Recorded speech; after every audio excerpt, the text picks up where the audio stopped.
본 말씀을 통해서 무응답과 기회의 소실, 무응답과 기회의 소실이라는 제목으로 하나님의 말씀 증거하겠습니다. 손님이 많은 음식점이나 혹은 병원을 가게 되면 대기하는 사람들이 많아지고 이 번호표를 뽑고 기다리는 경우가 있습니다.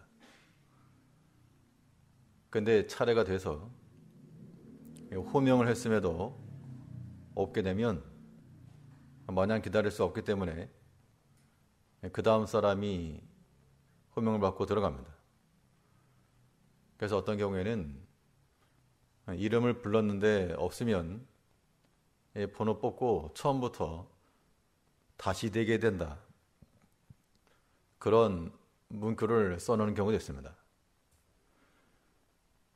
자기 차례가 돼서 들어갈 그 타임에 어디를 갔는지 그 자리를 비우게 되었을 때 자기의 기회를 놓치고 만다는 겁니다.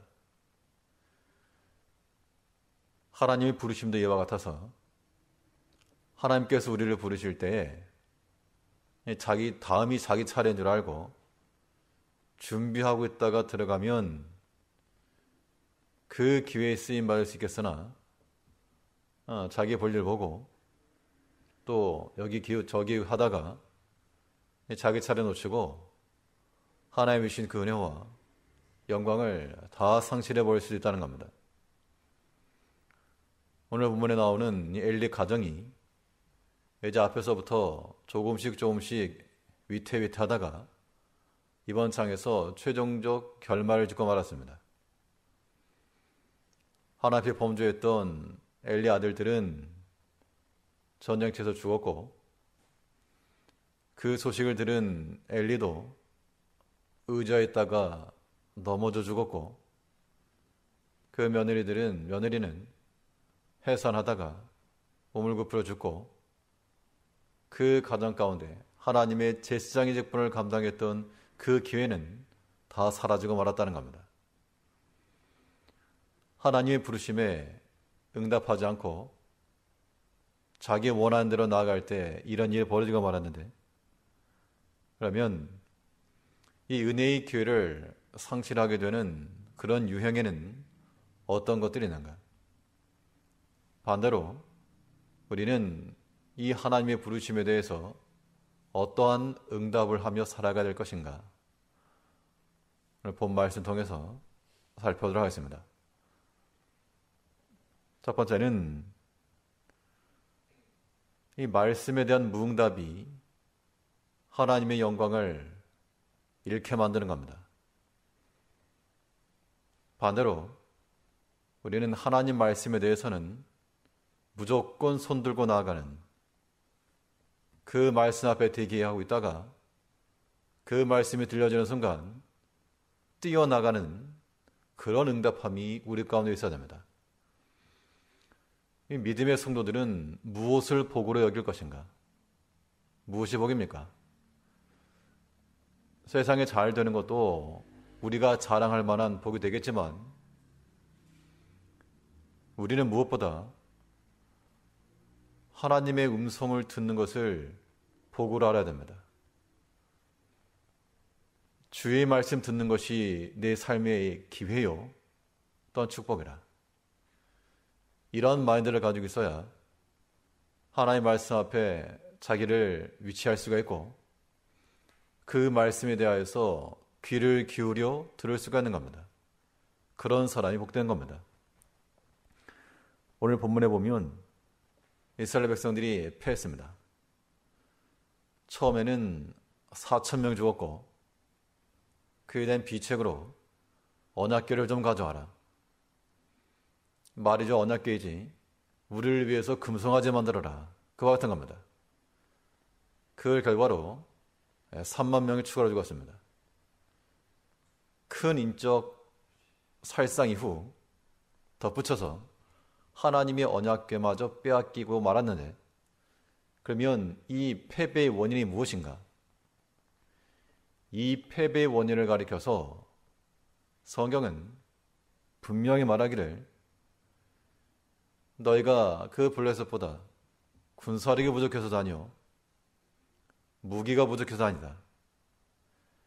너희가 하나님을 버리고 그 여호와의 말씀을 듣지 아니한 결과로 너희가 패하였다고 명확히 말하고 있습니다.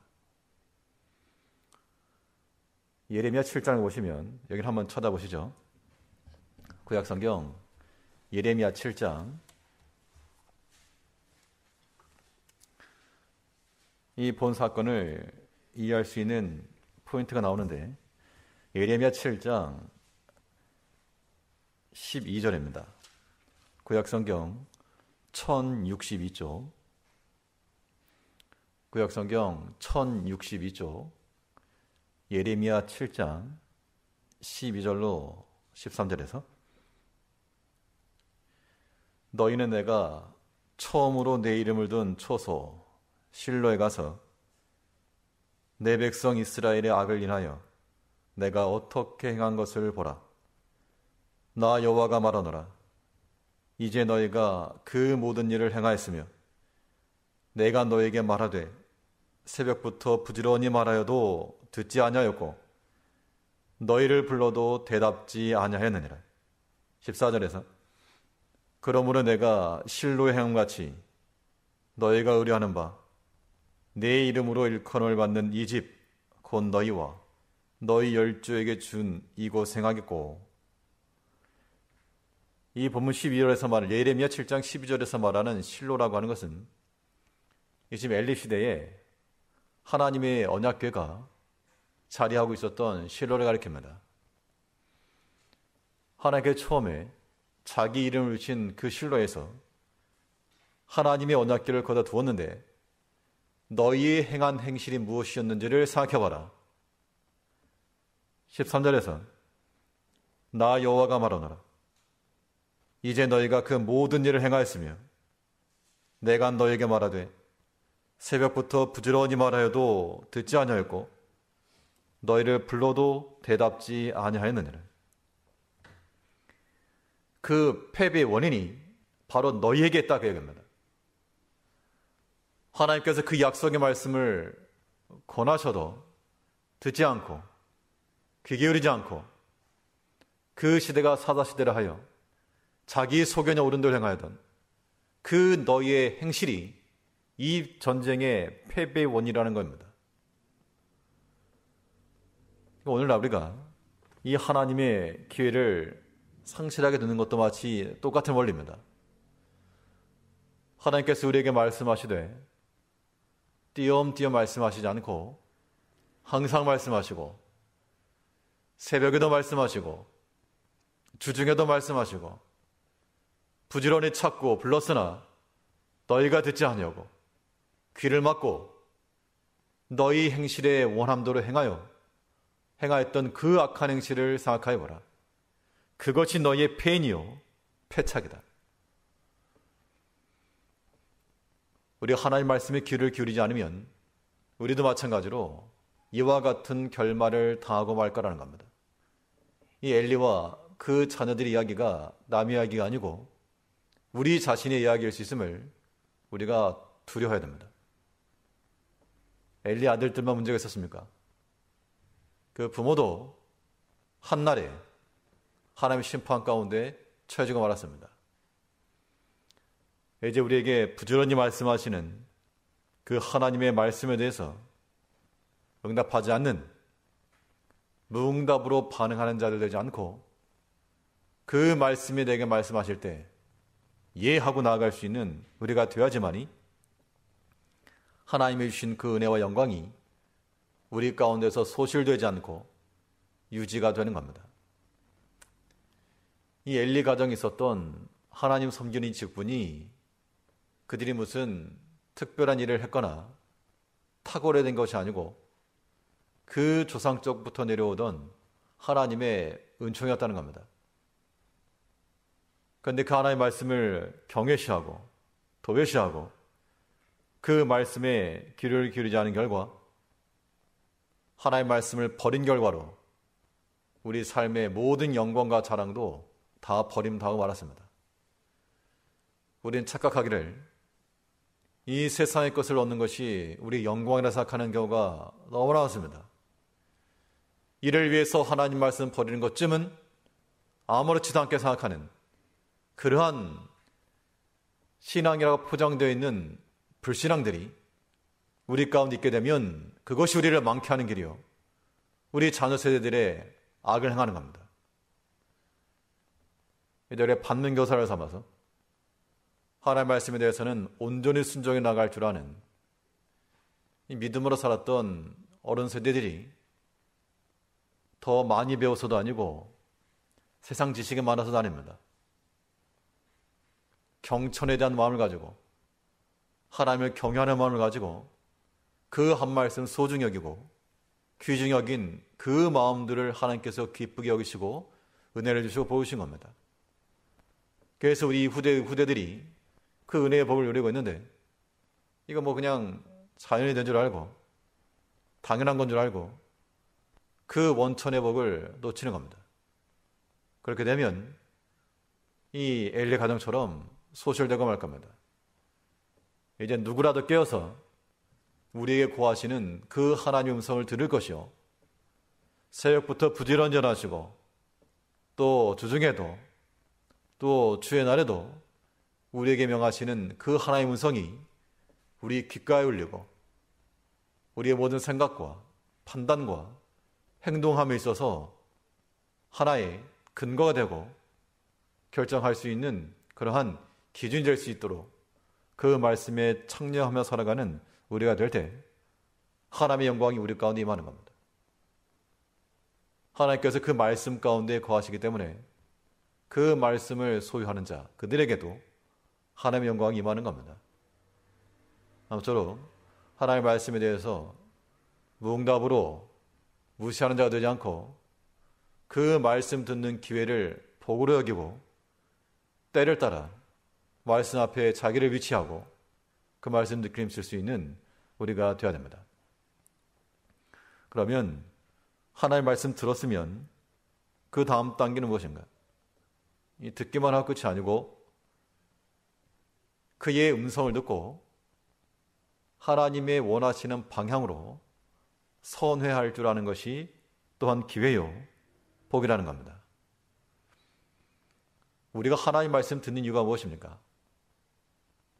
부모님들이 자녀들에게 어떤 교훈을 한다, 일상적인 그런 대화 말고 특별히 교훈을 한다 할 때는 그 가르침대로 행하라 그 이야기입니다. 우리 어머니 아버지께서 이렇게 말씀하셨다, 단지 아는 것이 있지 않고 그 들은 말을 토대로 깨달아 행동할 것을 목적을 두고 교훈하는 겁니다. 하나님께서 우리에게 말씀하시는 것도 마찬가지로 우리가 신구약 성경의 지식을 목적이 아니요, 그 말씀을 듣고 권함을 받아 그 말씀을 따라 행동해 나아가는 것, 이것이 중요합니다. 그러려면 우리가 하나님의 말씀을 듣고자 하는 마음이 있어야 되고 또 우리가 하나님의 말씀으로 행동하고자 하는 그 의지와 또 주의 말씀으로 권면하고자 하는 그 이런 마음들이 함께 존재해야 됩니다. 자기는 행하지도 않으면서 하라 그러면 그 말이 힘이 없겠죠. 우리 스스로가 하나님의 말씀 들을 때 처음부터 하나님이 내게 말씀하시면 순종하겠노라고 하는 그 마음의 편향성을 놓고 들어야 되고, 그 말씀이 내게 오르면 그 말씀을 내가 또한 내 입장으로 삼고 그것을 권하는 자가 되겠노라, 그런 마음을 가져야 됩니다.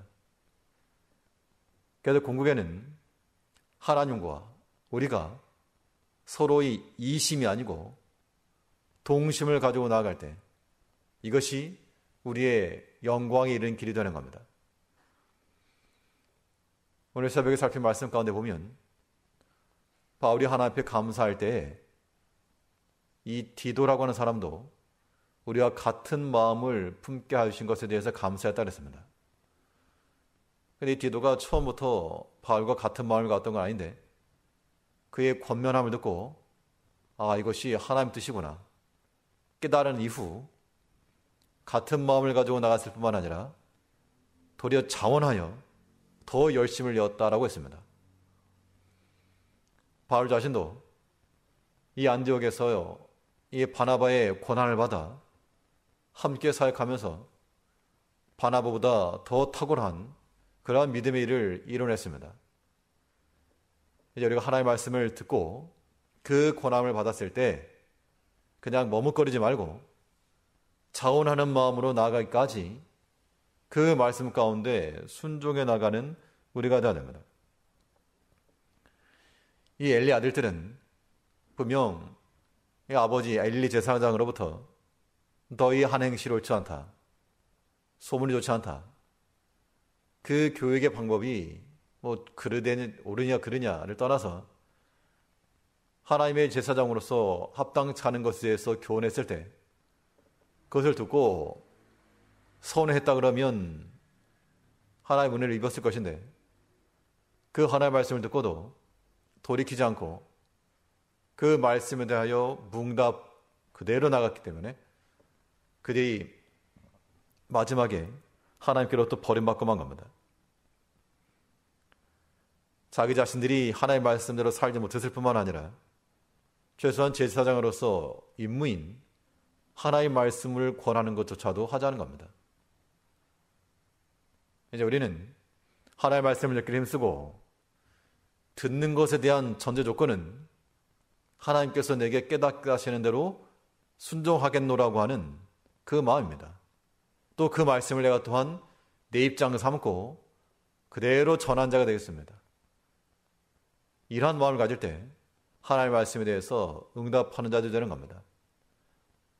하나님께서 우리를 부르실 때, 말씀을 부르실 때 귀를 막지 말고 그 음성에 두 손 들고 힘써 달려나가므로 하나님이 주시는 그 은총의 길을 소실하지 않고 하나님의 영광 가운데 거하는 모든 성도님들 되시기 바랍니다. 둘째로 이 은혜의 기회를 상실하는 이 무응답의 유형에는 어떤 것이 있는가?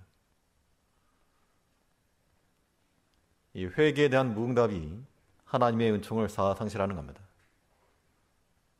마땅히 우리는 하나 앞에 회개하기를 힘써야 되겠는데요. 이 회개함이라고 하는 것, 이 돌이킬 수 있는 기회를 잃지 않아야 됩니다. 하나님은 공의로우신 하나님이시라서 죄를 범하는 자들을 그냥 두지 않고 심판하시는 것이 하나님의 공입니다. 그러나 또 하나님께는 회개하고 돌이키는 자들에게 은혜를 베푸시는 것도 하나님의 부인할 수 없는 그러한 속성이므로 우리 얼마든지 회개하고 돌이키면 은혜 가운데 갈 것인데, 그런데 이 본문에 나온 엘리 아들도 그러하고 오늘날 우리도 그러하고 왜 우리가 회개치 않고 여전히 죄를 범하는가? 그 이유가 무엇이겠습니까? 우리 가운데 범죄하지 않은 사람이 없으니까 속으로 한번 답변을 해보시기 바랍니다. 내가 죄를 범하였음을 인지함에도 불구하고 회개하지 않거나 아니면 이 죄라고 하는 것을 지속적으로 범하고 있다면 그 이유가 무엇일까? 성경에서 말하는 답은 하나님께서 죄를 범한 자들에게 즉시로 엄벌하지 않기 때문이라는 겁니다. 죄를 범해도 하나님의 징벌이 속히 임하지 않으므로 인생들이 죄를 범하기에 탐대하도다. 죄를 범하는 순간 바로바로 그냥 심판이 온다 그러면 그 무서워서라도 범죄하지 않을 것인데 하나님 두려워하는 마음들이 다 있죠. 근데 조금 한번 죄를 져보니까 별일 없네. 또 해도 이상 없네. 아무 일 없다고 해서 괜찮은 게 아니고 심각한 상처라고 하는 겁니다. 사람이 죄를 범하면 아무 일이 없는 것 같지만 실상 어떤 일이 있다 그랬습니까? 하나님의 활 시위가 이미 당겨졌다 그랬습니다. 한번 찾아보시죠. 시편 7장 12절에서 여기 찾아보겠습니다. 시편 7장 구약성경 806쪽입니다. 구약성경 806쪽 시편 7편 12절에서 사람이 회개치 아니하면 저가 그 칼을 가르시며 그 활을 이미 당기어 예비하셨도다. 죄를 정밀 타격하신 하나님께서 범죄하는 모든 사람을 대해서 이미 칼이 예비되었고 활 시위가 당겨졌다는 겁니다. 그런데 우리는 그것을 깨닫지 못하고 아무 일 없다, 아무 일 없다 지속하여 범죄에 나가다가 순식간에 날아오는 그 화살에 맞고 쓰러진다는 겁니다. 어떤 암살 사건이 일어나게 될 때 이 저격수가 숨어서 이 총을 조준하고 있는 것을 누구라도 봤다 그러면, 경호원들이 누가 발견했다 그러면 몸을 웅크리고 피하고 대처할 겁니다. 근데 그걸 모르고 있다가 날아오는 것에 당황한다는 겁니다. 죄가 마치 이와 같아서, 그러니까 죄를 짓고 괜찮다, 별일 없네, 이런 마음을 갖는 것은 심각한 상태라고 하는 겁니다. 언제 어디서 날아올지 몰라요. 언제 어디서. 다들 그런 경험들은 충분하실 줄 압니다. 사람이 죄를 범하면 하나님의 칼이 입에 뒀고 그의 활이 이미 당겨졌다. 놓는 순간 우리가 아무 일 없다, 괜찮다라고 생각하는 것에서부터 터지게 됐습니다. 그러므로 우리는 하나님께서 우리에게 회개할 기회를 주셨을 때, 범죄하고 나서 깨달았으면 그때가 회개할 타임입니다. 회개를 주셨을 때 참된 회개가 우리 가운데 있어야 됩니다. 회개라고 하는 것은 단계가 있어서 먼저는 죄를 발견해야 되고, 사람의 행동함에 있어서 이게 잘못되었다는 것을 모르고 행할 수 있는데, 양심에 비춰서 보나 하나님의 말씀에 보나 이게 잘못되었다 라고 하는 죄의 발견이 우선이요, 그 다음 단계로 죄가 발견되었으면 죄로 인한 마음의 아픔이 동반되어야 됩니다. 그러니까 참된 회개와 거짓된 회개는 이렇게 구별되는 겁니다. 죄를 지은 걸 내가 아는데 그냥 죄책감, 죄를 짓고 나니까 이거 하나님이 심판할까 무섭다, 그 두려움, 그게 참된 회개 아니라는 겁니다. 진정 회개는 죄를 범한 이후 우리 마음이 슬퍼야 됩니다. 괴로워야 되고, 이거 뭐 심판받을까봐, 하나님 벌하실까봐, 무슨 사고라도 날까봐 그런 두려움 말고 그 죄로 인하여 우리 영혼이 하나 앞에 가리움당한 듯한 그 슬픔이 우리 가운데 있어야 됩니다. 그래서 구약 성경에서는 이 죄를 범한 이후 슬픔에 잠겼다라고 표현하는 것이 신약적 용어를 쓰게 되면 십자가에 못 박혔다, 그 말과 같은 개념이라고 합니다. 참된 회개라고 하는 것은 우리의 죄를 십자가에 못 박을 뿐만 아니라 우리가 마치 십자가에 못 박히는 듯한 그러한 고통과 아픔을 감내하는 겁니다. 그리고 그 다음의 단계가 죄에 대한 고백이죠. 고백이라는 말 대신 고백 그러면 좋은 거 고백하는 게 아니니까 죄의 자백입니다. 사람에게 내가 무슨 죄 졌다 그 자백하라는 게 아니고 하나님 앞에 우리 입을 열어 범죄하였음을 구하는 겁니다. 보통 여기까지 안 갑니다, 사람들이. 죄 짓고 죄 지었음을 아는 것 정도, 그 정도에서 회개라고 생각하기 쉽고, 이러다가 참 무슨 사고나 나지 않을까 두려워하는 마음과 자책하는 마음, 거기를 떤 회개라고 생각하기 쉽지만, 그러나 참는 회개는 우리 영혼의 슬픔, 십자가에 못 박는 듯한 그 고통이 동반되어야 되고, 하나 앞에 우리의 모든 범죄함들을 입을 열어 자백하는 겁니다. 다른 사람 들으라고 말할 거 없고 하나 앞에서 우리 입술을 통하여 죄의 범함을 고하고 이런 것들에 대한 사죄의 은총을 구할 때 하나님께서는 그 예비했던 칼을 다시 꽂으시고 당기셨던 그 활시를 다시 풀으시는 은총을 우리 가운데 허락하실 거라는 겁니다. 그래야지만 하나님 은혜의 영광을 상실하지 않는 겁니다. 세상에 완벽한 사람이 없고 죄에서부터 자유로울 사람이 없으나 우리가 비록 범죄했을지라도 신속히 돌이켜 회개의 기회를 잃지 않도록, 회개의 기회를 잃게 되면 눈물을 흘리며 구하되 기회를 잃었다, 얻을 수 없었다 그랬습니다. 이미 날아오는 화살 어떻게 막습니까? 화살 날아오기 전에 지혜로운 마음을 가지고 우리 모든 죄를 끊고 자백하고 돌이켜야 됩니다. 그 엘리와 엘리 아들들이 또 그 백성들이 항상 권하시고 새벽부터 부지런히 전하시는 그 여호와의 율법의 음성을 듣고 그들의 삶 가운데 녹였다 그러면 하나님께서 그 모든 진노의 계획들을 다 돌이키실 겁니다. 그런데 그렇지 않고 이 죄를 진행시켜 나갔을 때, 강행했을 때 그들의 죄에 대한 책임을 보는 일이 진 겁니다.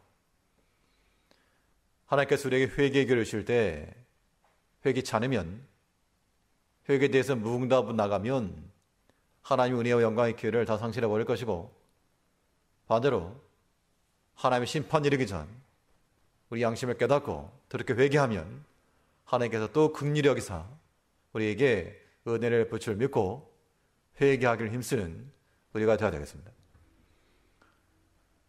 대체로 하나님의 은혜의 영광을 상실케 하는 이 무응답의 유형에는 무엇이 있는가요? 이 사명에 대한 무응답이 또 우리에게 하나님의 은총을 상실케 만드는 겁니다.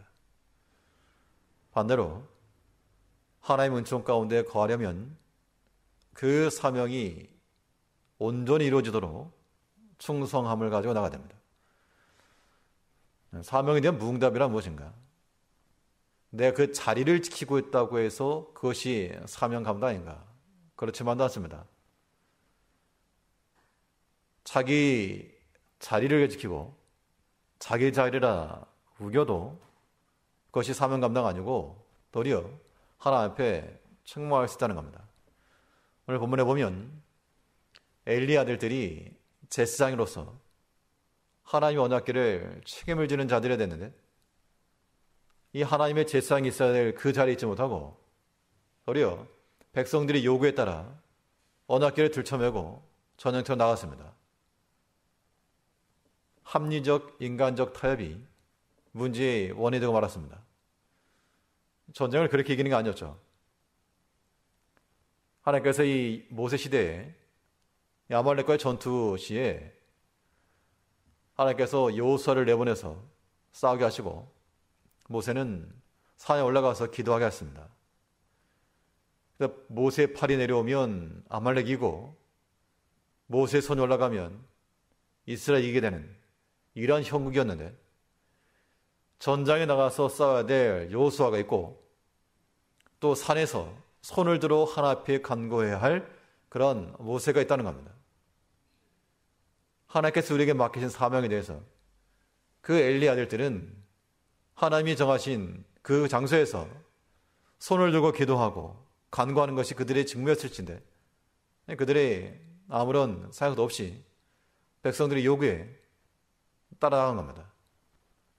그러다 결국 하나님의 언약궤도 빼앗기고 벌도 죽고 만 것이죠. 엘리도 마찬가지로 하나님의 언약궤가 출동했다라고 하는 그 소식을 들었을 것인데 이제 그 아들들을 제어할 수 있는 힘이 없어진 겁니다. 단지 나이가 문제가 아니고 권위의 상실이죠. 영권으로서 그 아들들을 98세가 아니라 100세를 하여도 그 장막 안에서 아브라함과 이삭과 야곱이 한 장막 안에서 아브라함이 175세가 될 때까지 야곱이 15세가 될 때까지 그 장막 안에서 하나님의 음성을 듣고 그 권위를 들었던 걸 생각하면 이 엘리는 자기 자신의 영성이 약해진 게 분명합니다. 또 엘리 자신이 자기 자리, 자기 의지에 앉았다 그런 표현이죠. 18절 말씀 보시면 하나님의 교회를 말할 때에 엘리가 자기 의자에서 자빠져 문 곁에서 목이 부러져 죽었으니 나이 많고 비둔한 연고라. 그러니까 이 엘리 제사장은 이 성막을 지킴에 있어서 자기 의자가 있었습니다.